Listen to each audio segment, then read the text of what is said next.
For the last several years, Air Force veteran Gene Theroux has collected extensive research on the local servicemen and women interred in cemeteries in the city of Westfield and other surrounding towns.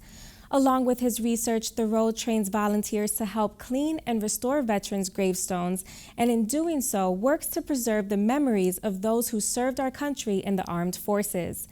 Ahead of this Memorial Day weekend, producer Dave Fraser caught up with him in Southwick to bring us this story.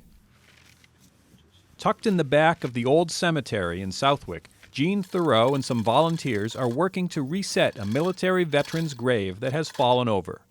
Years of neglect has caused many of the headstones in this cemetery and others around the area to crack, topple, or just become unstable.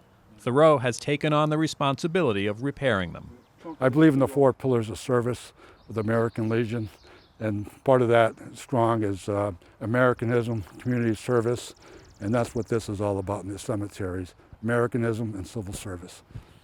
Some of the markers are made of sandstone and limestone and are porous, so it can take some time for caked-in biological matter to break down. Others, made of marble and granite, are easier to clean because the dirt is mostly on the surface. But what Theroux uncovers is much more than names and dates etched in stone. Probably people don't realize their service, their sacrifice, what they gave, and what they contributed back to the community afterwards. Theroux says that in the cemetery in Southwick there are 38 veterans from the Revolutionary War, 3 from the War of 1812, and 22 from the Civil War, along with veterans from Korea, Vietnam, World War I, and World War II. There's several that were killed in action during the war there on the other side, including Robert J. Southwick, who attended Westfield High School. He lived right across the street from the town hall. He went down in an airplane in the Burma campaign, and his remains have never been found. Another is Philip Atwater. He was 22 when he went missing in action in the South Pacific during World War II. His gravestone has been brought back to its original condition and decorated appropriately with American, POW MIA, and Purple Heart flags. For stones that need to be reset, a special tripod and chain is used to lift the stone, prepare a new base, and then lower it back in, setting it to the proper height. What we did was we raised it to bring it as close to 22 inches from the top of the headstone to the plane of the ground, and to level it. And so when you look at the monument, you can see how much was below the ground. And then ultimately, I will be visiting that headstone to plant more grass seed around it, because it's important to have good ground cover around the monuments, because that helps keep them in place. Heidi Johnstone is one of the volunteers working on this day, and she also serves on the Cemetery Commission in Southwick.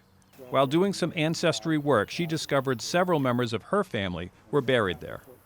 I found a connection to this cemetery. My grandfather's father and all of his relatives, ancestors before that, are buried here. And this is my 5th great-grandfather right here. His name is Elisha. He was in the Revolutionary War, and this is where he lays. Theroux concentrates his work mostly in Westfield, where there are 9 cemeteries.